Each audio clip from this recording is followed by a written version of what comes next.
Terjemah Tafsir Al-Marogi Jilid 1 halaman 379. Bismillahirrahmanirrahim. Penjelasan ya Bani Israil azkuru ni'matiyallati an'amtu alaikum wa anni faddaltukum alal alamin.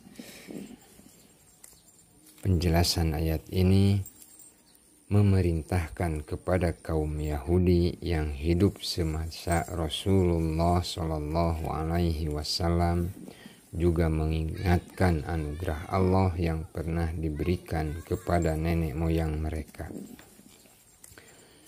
yakni diselamatkannya mereka dari cengkraman ganasnya musuh. Di samping pemberian makanan dari langit, mana dan salwa, Allah juga menganugerahkan kepada mereka tanah yang dijanjikan, Baitul Maqdis, dan dapat menguasai tanah tersebut dari penduduk aslinya. Padahal pada masa sebelumnya mereka adalah pihak yang kalah. Secara silih berganti Allah mengutus Rasul dari kalangan mereka. Allah juga mengutamakan mereka lebih dibanding bangsa-bangsa lain. Ketika mereka taat kepada Rasul dan membenarkan yang Rasul bawa itu dari Allah, semuanya itu dicurahkan kepada mereka agar tidak lepas kendali dan terus-menerus terjerumus ke jurang kesesatan dan lacur. Dengan demikian mereka bisa kembali melakukan kebaikan dan kembali kepada hidayah. Nikmat paling agung yang dianugerahkan kepada mereka ialah kitab Taurat yang turun khusus untuk mereka. Karunia ini harus disyukuri dengan cara mengimani isinya. Secara garis besar ialah iman kepada berita gembira yang termaktub di dalamnya, yakni berita akan datangnya Nabi Muhammad Sallallahu Alaihi Wasallam. Wattaqu yawman la tajzi nafsun an nafsin syai'a. Artinya, takutlah kalian wahai Bani Israel yang berani merubah isi kitabku, yang menyelewengkan makna kitabku, dan yang mengingkari Rasulku Muhammad terhadap sikapku ketika setiap orang tak bisa mengelakkan ketentuan untuk dirinya. Di hari pembalasan tersebut, seorang tidak bisa menolong orang lain sebagaimana yang dijelaskan di dalam hadis Nabi yang tersebut di dalam kitab Sahihain.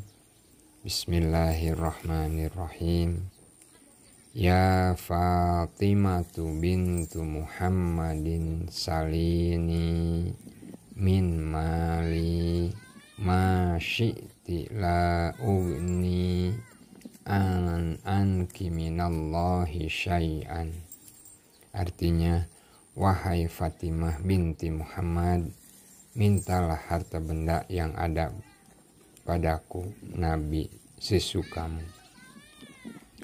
Saya tidak bisa berbuat apa-apa terhadap dirimu di hadapan Allah. Wala yuqbalu minha adlu wala yanfa'uha syafa'ah. Al-adl atau tebusan artinya seseorang takkan bisa menebus dirinya supaya bisa selamat dari api neraka. Ia juga takkan bisa menjumpai sesuatu untuk menebus dirinya ketika itu. Seorang pun tak bisa memberi syafaat pertolongan terhadap ketentuan yang sudah pasti untuk dirinya. Kaum Bani Israel percaya bahwa tebusan ini berlaku juga di akhirat sebagai penebus dosa yang mereka lakukan. Mereka juga yakin terhadap syafaat para nabi terhadap dirinya. Karenanya Allah menegaskan bahwa anggapan mereka itu sama sekali tidak akan berlaku. Walahum yunsorun, artinya tidak ada seorang pun yang bisa memberikan grasi kepada mereka agar bisa selamat dari siksaan Allah jika memang sudah dipastikan. Ayat ini sekaligus merupakan ancaman untuk orang-orang yang pernah diperingatkan Allah pada ayat-ayat yang telah lalu. Surah Al-Baqarah ayat 124. A'udzu billahi minasyaitonir rajim.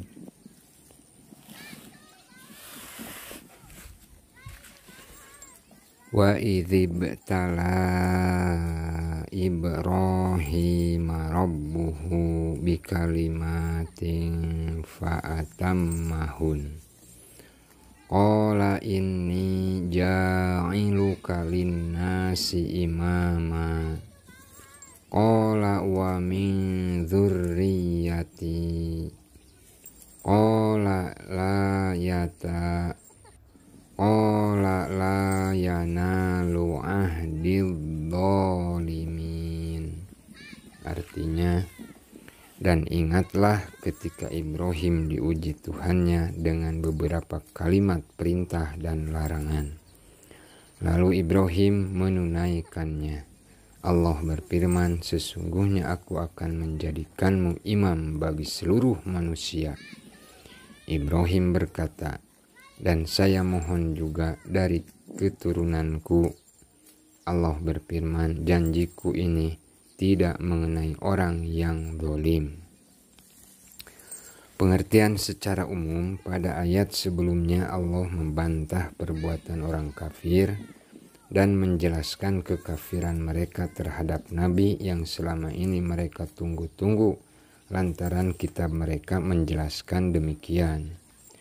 Di sini Allah menjelaskan pokok-pokok yang dijadikan landasan agama Islam dan keturunan yang dihormati para ahli kitab dan musyrikin Arab, yakni Nabi Ibrahim dan keturunannya.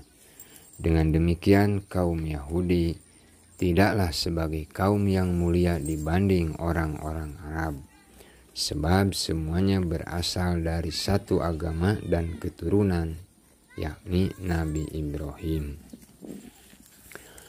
Al-Quran juga membantah pendapat ahli kitab yang meluruskan agama mereka yang telah banyak bercampur dan berubah, bahkan ada yang sampai terlupakan.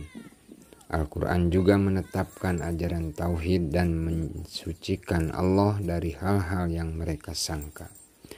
Setelah itu Al-Quran membantah perbuatan kaum musyrik yang selalu berupaya menghapuskan Islam. Dalam bantahannya ini, Al-Quran memakai argumentasi secara logis dan terkadang menggunakan bukti-bukti nyata dan ada di alam semesta ini. Bantahan Al-Quran terhadap akidah mereka terdapat pada banyak ayat, terutama pada surat-surat yang turun di Mekah.